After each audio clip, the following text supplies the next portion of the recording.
Jemi këtu me zotin Zefian Nikolla, një ndër organizatorët e Forumit Shqiptar të Udhëheqjes, një iniciativë në fakt për të inkurajuar, bashkuar, pajisur dhe zhvilluar udhëheqësit e krishterë ungjillor shqiptar. Zefian Nikolla është gjithashtu pastor i kishës ungjillore Emanuel në Tiranë dhe sekretari i përgjithshëm i Beslidhjes së studentëve të krishterë shqiptar. Përshëndetje pastor. Përshëndetje.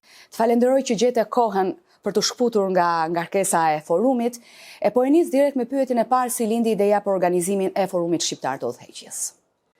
Një grup të krishterësh ungjillor drejtues nga kishat ndryshme në Shqipëri dhe në Kosovë, për disa vite kanë qenë pjesëmarrës në Forumin Evropian të Udhëheqjes, që ka nisur në fillim të viteve 2000 në Hungari dhe tani zhvillohet çdo vit në Wisla të Polonisë. Pas disa vitesh pjesëmarrje në Forumin Evropian të Udhëheqjes, ne menduam se ajo çfarë po përfitonim dhe po merrnim në Forumin Evropian të Udhëheqjes ishte me vlerë, edhe ishte diçka që do donim ta sillnim edhe për drejtuesit e krishterë ungjillor shqiptar në Shqipëri, në Kosovë dhe kudo ku flitet shqip. Dhe pas disa viteve, bisedash edhe takimesh, ne vendosëm që në vitin 2019 të thërrisnim Forumin e parë shqiptar të Udhëheqjes, që është mbledhur deri më tani 6 herë. I vetmi vit kur nuk kemi patur mundësi që të mblidhemi ka qenë viti 2020 për shkak të pandemisë Covid. Por arsyeja pse ne vendosëm që të mbledhim Forumin Shqiptar të Udhëheqjes ishte pikërisht ajo që ju thatë në fillim, për të bashkuar, për të pajisur, për të nxitur edhe për të ndihmuar drejtuesit e krishterë ungjillor në çdo fushë të jetës që të jenë sa më të efektshëm në shërbesën e tyre. Pra keni një vizion afatgjat për kishën ungjillore shqiptare? Sigurisht, Forumi Shqiptar i Udhëheqjes ka një vizion afatgjat për kishën e krishterë ungjillore shqiptare. Ne dëshirojmë që të trajnojmë edhe të ndihmojmë edhe të pajisim e të mbështesim drejtuesit e krishterë ungjillor që jo vetëm të shërbejnë në mënyrë efikase në kishat dhe organizatat e krishtera kudo ku flitet shqip, por të ndikojnë në mënyrë të veçantë tek brezi i ri, në mënyrë që të kemi një brez të ri drejtuesish, që kisha shqiptare në të ardhmen të ketë pastor, drejtues, predikues, apologjet, ungjilltar dhe shërbyes të zellshëm dhe të pajisur mirë për qenë të efektshëm në shërbes. Dhe çfarë profili kanë pjesëmarrësit në këtë forum? Pra nuk është vetëm në nivel pastorësh, besoj. Jo, nuk është. Forumi Shqiptar i Udhëheqjes nuk është vetëm në nivel pastorësh. Ne dëshirojmë që në Forumin Shqiptar të Udhëheqjes të vinë të gjithë ata të krishterë ungjillor, të cilët kanë dhunti nga Perëndia për të influencuar, për të ndikuar, për të qenë udhëheqës kudo në profesionin e tyre, në çdo fushë të jetës ku ata gjenden. Prandaj, në fakt, numri i pastorëve në krahasim me numrin e përgjithshëm të pjesëmarrësve në forum është shumë i vogël. Pjesa më e madhe e pjesëmarrësve në Forumin Shqiptar të Udhëheqjes nuk janë të krishterë me kohë të plotë në shërbes. Pra nuk janë pastor apo drejtues organizatash. Janë të krishterë ungjillor nga Shqipëria, Kosova, Maqedonia apo Malizi, të cilët gjenden në akademi, gjenden në politik, gjenden në biznes, apo në media, apo në arsim, apo në shëndetësi, apo në çfarëdo lloj fushë tjetër të jetës. Dëshira jonë është të trajnojmë udhëheqjes të krishterë ungjillor që nuk janë thjesht udhëheqjes kishe, po janë udhëheqjes të shoqërisë shqiptare. Po. Dhe si ndikon ose ka ndikuar ky forum në thellimin e bashkëpunimit të kishës shqiptare me organizatat po të krishtera? Ka qenë një kënaqësi shumë e madhe të shohim së pari përgjigjen e të krishterëve, udhëheqësve të krishterë ungjillor ndaj thirrjes tonë për të mbledhur së bashku në këtë forum. Ne gjithmonë një muaj përpara se mblidhet forumi nuk kemi më vende, jemi plotësisht të gjitha vendet janë zona. Kjo tregon dëshirën që kanë drejtuesit e krishterë ungjillor për të trajnuar dhe sidomos dëshirën që kanë për qenë të trajnuar pikërisht në këtë kontekst, në këtë forum. Dhe të qenit në këtë forum ka patur si rrjedhoj edhe forcimin e miqësisë ndërmjet drejtuesve, gjë që unë shpresoj dhe besoj se është përquar pastaj edhe në forcimin e një fryme uniteti dhe bashkëpunimi ndërmjet kishave dhe organizatave të ndryshme kudo ku shërben ata që vinë në Forumin Shqiptar të Udhëheqjes. Pra, uniteti, bashkëpunimi dhe forcimi i partneritetit ndërmjet të krishterëve ungjillor shqiptar kudo që janë, është një objektiv i Forumit Shqiptar të Udhëheqjes, po është edhe një rrjedhojë e të qenit së bashku në këtë pikë takimi të drejtuesve të Krishterë Ungjillor Shqiptar. Po, a mund të na përmendesh pak disa nga rrjetet kryesore të këtij forumi? Në këtë forum ne kemi 10 rrjete dhe disa prej tyre janë rrjeti i predikimit, është rrjeti i apologjetikës, është rrjeti i ungjillizimit, është rrjeti i udhëheqjes biblike, është rrjeti politika dhe shoqëria, është rrjeti i shërbesës në kontekstin islamik, është rrjeti i shërbesës me fëmijët, është rrjeti i shërbesës me të rinjt. Këto janë disa nga 10 rrjetet që ne kemi në forumin që po mbajmë tani. Po, keni menduar për një rrjet mediatik? Në fakt, kur unë uftova për këtë intervistë dhe gjatë kohës që po qëndronim këtu për të përgatitur për intervistën, unë mendova që do ishte me vend që të kemi një rrjet të medias. Kemi menduar që vitin tjetër të kemi një rrjet për artin, një rrjet të artistëve të krishterë, prandaj në këtë forum do të kemi edhe një monodram, Rrëfimet e Gjonit me një aktor. Në një rrjet i ri që nuk e përmenda këtë vit është rrjeti i kishmbjelljes, se po mendoja cilin nga 10 rrjetet kisha harruar kur përmenda, edhe rrjeti i kishmbjelljes është një rrjet i ri për herë të parë në këtë forum. Po, me sa pash kishte folës shqiptar, folës të huaj, ka shumë pastor dhe drejtues që vinë nga diaspora, Kosova. Unë mendoj që një ndër arsyet pse pjesëmarrja në forumin shqiptar të udhëheqjes ka qenë e kënaqshme në çdo vit që ne kemi organizuar forumin, është pikërisht kjo. Ne ju ofrojmë mundësinë udhëheqësve të Krishterë Ungjillor Shqiptar që kanë dhunti nga Zoti për të shërbyer, të vinë këtu jo vetëm për të konsumuar çfarë ofrojnë të tjerët, por edhe për të ofruar ato që Zoti ju ka dhënë atyre. Pjesa më e madhe e 10 rrjeteve që ne kemi drejtohen nga udhëheqës të Krishterë Ungjillor Shqiptar. Dhe organizimi i forumit bëhet kryesisht nga një grup që ka vetëm një të huaj në përbërje, të gjithë janë shqiptarë organizatorët e forumit, dhe pjesa e organizimit nga ana e vullnetarëve janë të gjithë Krishterë Ungjillor Shqiptar. Pra, në seminare ne kemi një numër të barabartë ndërmjet folësve të huaj dhe folësve shqiptar.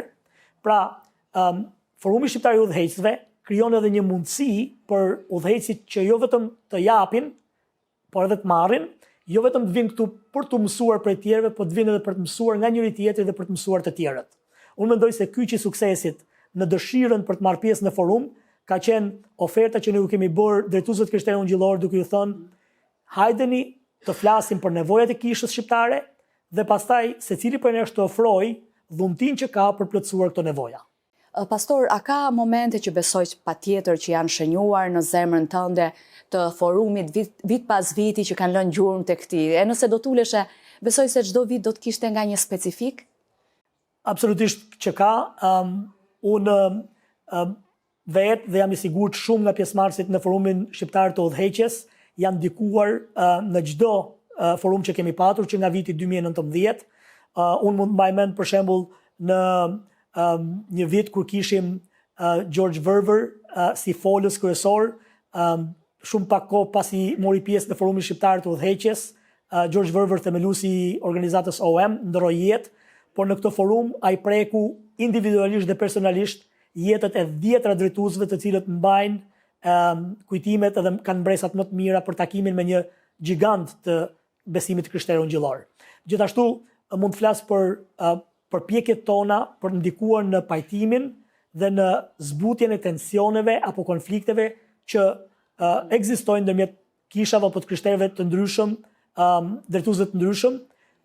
Në vitin e kaluar për shembull, disa prej nesh jemi ulur me disa vëllezër që nuk flisnin me njëri tjetrin, që kishin një konflikt shumë të ashpër dhe nuk mund të them se ata janë pajtuar, por të paktën tani janë duke biseduar dhe janë futur në një proces të komunikimit edhe të përpjekjes për të zgjidhur problemet që kanë patur me njëri tjetrin. Po, dhe e the shumë mirë dhe më parë që ka dallohet fryma unitetit. E ky është një element pozitiv i këtij forumi. Duke qenë se je edhe vetë drejtues, pastor, në grupin e udhëheqjes, drejtimit, organizimit të këtij forumi, kush mendon se janë disa nga sfidat që sot përballen udhëheqësit e krishterë shqiptar? Disa nga sfidat me cilat unë besoj që përballen udhëheqësit e krishterë shqiptar sot, kanë të bëjnë me disa gjëra që janë në dorën tonë dhe që për cilat ne duhet bëjmë diçka, dhe ka disa sfida pastaj që kanë lidhje me shoqërinë, edhe me gjithë rajonin dhe me frymën globale, për cilat ne thjesht mund të lutemi, por nuk mund të bëjmë direkt diçka. Për shembull, një problem me cilin ne po ndeshemi është problemi i emigracionit. Kjo është diçka për cilën ne mund të bisedojmë dhe mund të lutemi, por realisht kjo ka të bëjë me situatën ekonomike, situatën globale, dhe nuk është se ne kemi diçka konkrete për cilën mund të bëjmë përveç se të lutemi, edhe të inkurajojmë njëri tjetrin dhe të bisedojmë për këtë. Por ka disa sfida që kanë të bëjnë me të qenit jo efikas në shërbes, me mungesën e një përgatitje të duhur, mungesën e kualifikimit të duhur për të qenë një drejtues që jo thjesht lexon fjalën e Zotit, por që e shpjegon fjalën e Zotit dhe e komunikon në një mënyrë të kuptueshme dhe të zbatueshme për dëgjuesit. Pra, rrjeti i predikimit për shembull synon pikërisht këtë, të ndihmojë ata që duan të predikojnë fjalën e Zotit, që ta predikojnë ato me besnikëri ndaj asaj që thot fjala e Zotit, po edhe ta predikojnë në mënyrë relevante, në mënyrë të kuptueshme dhe në mënyrë të zbatueshme për dëgjuesit e shekullit 21. Rrjeti i apologjetikës. Ne besojmë fort se Jezu Krishti është Zot, edhe besojmë në doktrinat e shëndosha të krishtera, por ne kemi nevojë të rritemi në aftësinë për të komunikuar arsyet pse ne besojmë, për të komunikuar për arsyet për shpresën që ne kemi. Pra, nuk mjafton për drejtuesit e krishterë që thjesht të rrëfejnë besimin, pohojnë çfarë besojnë, ata duhet të jenë në gjendje gjithashtu të arsyetojnë dhe të shpjegojnë për një botë skeptike, për jo besimtarët, pse besojnë ato që besojnë.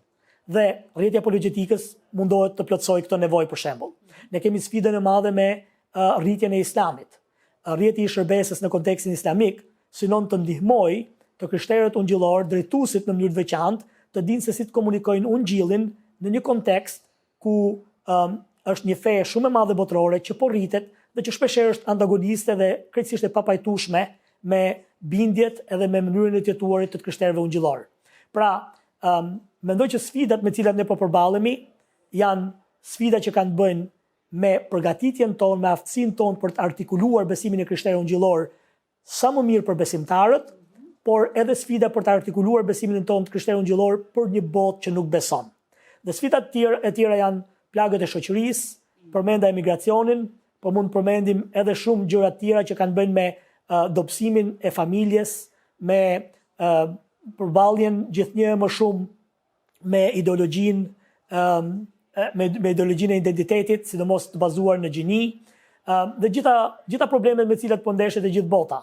Probleme që gradualisht janë duke u bërë sfidë edhe për kishën në Shqipëri, edhe për ne.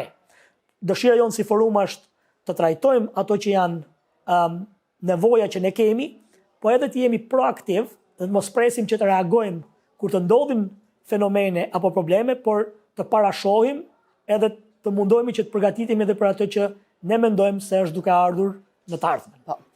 Pastor, një pyetje e fundit e kësaj intervista, do të kishe një mesazh inkurajimi për një udhëheqës të krishterë shqiptar që ndihet i lodhur, ndihet ndoshta ndyshim, ndihet si i izoluar. Unë, si gjithë krishterët e tjerë ungjillor, sidomos si drejtuesit, duke shërbyer dhe duke punuar në një kontekst si Shqipëria apo për vëllezërit tanë që janë nga Kosova apo nga Maqedonia, sigurisht që të gjithë e përjetojmë këto kohët e zhgënjimit apo të lodhjes apo të qenit të dërmuar edhe të stresuar. Ne besoj duke u mbledhur së bashku siç po bëjmë në këtë forum, i japim zemër njëri tjetrit, nxisim njëri tjetrin dhe inkurajojmë njëri tjetrin.